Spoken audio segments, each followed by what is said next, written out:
বাংলাদেশ পুলিশের নতুন মহাপরিদর্শক হিসেবে নিয়োগ পেলেন বাহরুল আলম। একই সঙ্গে ঢাকা মহানগর পুলিশের নতুন কমিশনার পদে শেখ মোহাম্মদ সাজ্জাদ আলীকে নিয়োগ দেওয়া হয়েছে। স্বরাষ্ট্র মন্ত্রণালয়ের জননিরাপত্তা বিভাগের আলাদা দুটি প্রজ্ঞাপনে এ তথ্য জানানো হয়। গত 5 আগস্ট রাষ্ট্র ক্ষমতার পট পরিবর্তনের সঙ্গে সঙ্গে বাংলাদেশ পুলিশের বড় রদবদল হয়।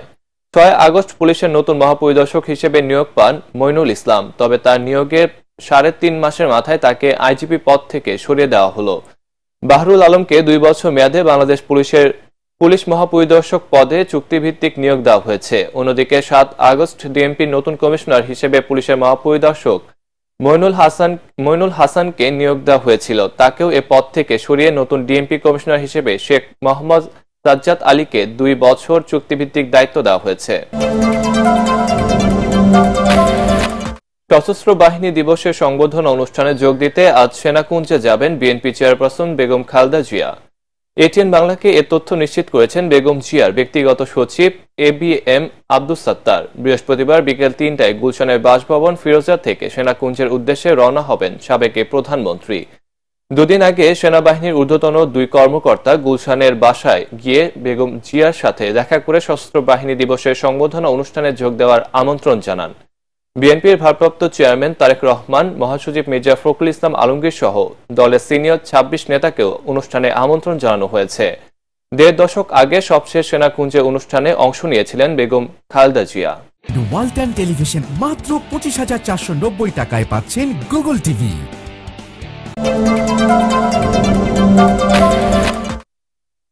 আওয়ামী লীগকে নির্বাচন ও রাজনীতি করার সুযোগ দেওয়া হবে কিনা তা দেশের জনগণ নির্ধারণ করবে বলে জানিয়েছেন বিএনপি মহাসচিব মির্জা ফখরুল ইসলাম আলমগীর। তবে হত্যার, দুর্নীতি, দুঃশাসনের দায়ে শেখ হাসিনা সহ তার সহযোগীদের বিচার করতে হবে। ফেনীর ফুলগাজীতে বন্যা দুর্গত মানুষের মধ্যে ত্রাণ বিতরণ কর্মসূচিতে অংশ নিয়ে তিনি এসব কথা বলেন। বিএনপির অবস্থান নিয়ে গণমাধ্যমে ভুল ব্যাখ্যা দেওয়া হচ্ছে বলেও অভিযোগ করেন তিনি। কামরুজ্জামান রাজীবের report. BNP chairperson Begum Khaleda জিয়ার পৈতৃক নিবাস ফুলগাজীর শ্রীপুরে ইস্কান্দার মজুমদার বাড়ি প্রাঙ্গণে ফেনীর বন্যা দুর্গত মানুষের মধ্যে শিক্ষা উপকরণ ও ঢেউটিন বিতরণ অনুষ্ঠানে যোগ দেন বিএনপি মহাসচিব। অনুষ্ঠানে মির্জা ফখরুল বলেন, দেশকে জঞ্জাল মুক্ত করে জনগণের নির্বাচিত প্রতিনিধির কাছে ক্ষমতা হস্তান্তর করার জন্য অন্তর্বর্তী সরকারকে কিছুটা সময় দিতে হবে। আওয়ামী লীগকে নিষিদ্ধের বিষয়ে বিএনপির অবস্থান প্রসঙ্গে অপব্যাখ্যা দেয়া হচ্ছে দাবি করে ফখরুল বলেন, তাদের রাজনীতি করার অধিকার আছে কি না তা জনগণ ঠিক করবে।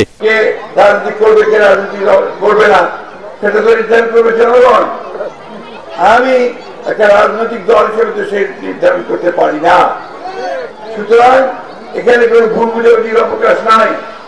আমরা কখনোই কাউকে কোন দলকে নির্বাচন করতে দিকে মানা করিনি, কিন্তু যা হত্যা করেছে, যা মানুষ খুন করেছে, যা অন্যায় করেছে, দেশের আপনার সম্পদ নষ্ট করেছে, বিদেশে টাকা পাঠিয়ে দিয়েছে, তাদেরকে অবশ্যই হাসিনা সহ সকলকে নিয়ে সেখানে বিচার করতে হবে, তাদেরকে শাস্তি দিতে হবে। পরে ছাগলনাইয়ায় 7 নভেম্বর বিপ্লব ও সংহতি দিবস উপলক্ষে জনসভায় অংশ নিয়ে মির্জা ফখরুল বলেন, ফ্যাসিস্ট হাসিনা সরকারের অমানবিক নির্যাতনের শিকার হয়েও বিএনপি মাথা নত করেনি। স্বৈরাচারের বিদায়ের পর মানুষ যে স্বপ্ন দেখছে তা নস্যাৎ হতে দেয়া যাবে না।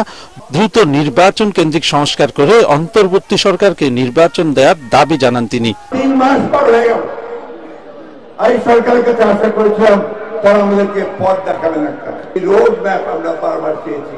আবারও বলছি যে অনুগ্রহ করে সংস্কার দিল, নির্বাচন কেন্দ্রিক সরকার সংস্কার প্রয়োজন, সেই সংস্কারগুলোকে দ্রুত করে যত দ্রুত নির্বাচন দেবেন ততই জাতির জন্য মঙ্গল। কারণ যতই নির্বাচন দেরি হবে ততই বেশি সমস্যাগুলো আরো বাড়বে।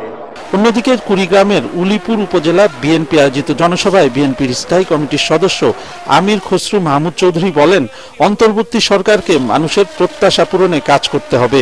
প্রধানমন্ত্রীর হাতে সব ক্ষমতা দেওয়া, যার মাধ্যমে হাসিনার মতো দৈত্য সৃষ্টি হয়েছে, সেই দৈত্য যাতে সৃষ্টি না হয়, ক্ষমতার বন্টন হবে। কামরুজ্জামান রাজীব, এটিএন বাংলা। জুলাই অভ্যুত্থানের সময় যেসব গণমাধ্যমে শিক্ষার্থীদের সন্ত্রাসী আখ্যা দেওয়া হয়েছে সেসব প্রতিষ্ঠানকে চিহ্নিত করা হবে বলে জানিয়েছেন প্রধান উপদেষ্টার প্রেস সচিব শফিকুল আলম। তিনি বলেন, গণমাধ্যমে 16 বছর কার কি ভূমিকা ছিল এবং গত নির্বাচনগুলোকে কারা বৈধতা দিয়েছে তা খতিয়ে দেখা প্রয়োজন। রাজধানীতে ফ্যাসিবাদ মুক্ত গণমাধ্যম চাই শীর্ষক আলোচনা সভায় শফিকুল আলম এসব কথা বলেন। বিস্তারিত জানাচ্ছেন সৈয়দ রিয়াজ। মিডিয়া সংস্কারকে উপলক্ষ করে জাতীয় প্রেস ক্লাবে আয়োজিত এই সভা থেকে গণমাধ্যমকে একচেটিয়া নিয়ন্ত্রণ করতে বিগত সরকারের করা বেশ কিছু আইন বাতিলের দাবি জানানো হয়। বক্তারা বলেন, সাংবাদিক ও গণমাধ্যমের স্বাধীনতা পরিপন্থী আইনের ধারাগুলো পরিমার্জন করে স্বাধীন গণমাধ্যম ব্যবস্থা প্রতিষ্ঠা এখন সময়ের দাবি। তদন্ত সাপেক্ষে রাজনৈতিক পক্ষপাতদুষ্ট মালিক ও টেলিভিশনগুলোর বিরুদ্ধেও ব্যবস্থা নেয়ার কথা বলেন তারা। আইসিটি অ্যাক্টের কথা মনে আছে, সেই সময় এটা একটা ক্যাঙ্গারু অ্যাক্ট ছিল। আমি জানি অনেক পত্রিকা আইসিটি যে একটা যে দুর্বল একটা কোড, সেটা নিয়ে একটা কথা পর্যন্ত লেখা নাই। তারা ভয় পেয়েছেন এতে কন্ট্রোভার্সিয়াল হয়ে যাবে, তাহলে এই ফাঁসির কাজটা হয়তো বা ব্যাহত হবে। রাজনৈতিক বিবেচনায় নিকট অতীতে বেশিরভাগ টেলিভিশন চ্যানেলের অনুমোদন দেয়া হয়েছে উল্লেখ করে বক্তারা বলেন, এসব প্রতিষ্ঠানের নির্বাহীরা চ্যানেলগুলোকে রাজনৈতিক হাতিয়ার হিসেবে ব্যবহার করে স্বাধীন সাংবাদিকতার পরিবেশ নষ্ট করেছে। 1 জুলাই থেকে 5 আগস্ট পর্যন্ত যে জার্নালিজমটা হয়েছে, অনেকে যারা করেছেন বা টিভিতে যেভাবে আমাদের স্টুডেন্টদেরকে, হিরোদেরকে তারা সন্ত্রাসী বলেছে, মিসক্রিয়েন্ট বলেছে, সেগুলো জানা উচিত। তারপরে আপনার 2014, 2018, 2024-এর ইলেকশনকে কারা কারা জাস্টিফাই করেছে এবং তারা দেখাতে চেয়েছে যে এইগুলো লেজিটিমেট ইলেকশন এবং এই লেজিটিমেট ইলেকশনের পিছনে তারা ভয়াবহভাবে সাপোর্ট দিয়েছে। আওয়ামী লীগ সরকার প্রধানের প্রত্যেকটি প্রেস কনফারেন্সকে প্রমাণ হিসেবে নিয়ে কোন সাংবাদিকের কি ভূমিকা ছিল তাও যাচাই বাছাই করা হবে বলে জানান প্রধান উপদেষ্টার প্রেস সচিব। জানুয়ারি মার্চে 2015 সালে যে অগ্নি সন্ত্রাসের কথা বলা হলো, এটা কারা করলো, কিভাবে করলো, এবং ওই সময় আপনার জার্নালিজমটা আবার আমাদের রিভিজিট করা উচিত। আমাদের জানা উচিত আসলে ঘটনাগুলো কি হয়েছিল, কারা ইনভলভ ছিল। সৈয়দ রিয়াজ, এটিএন বাংলা, ঢাকা। আন্তর্জাতিক অপরাধ ট্রাইব্যুনাল আইনের সংশোধনীর খসড়া অনুমোদন করে উপদেষ্টা পরিষদ।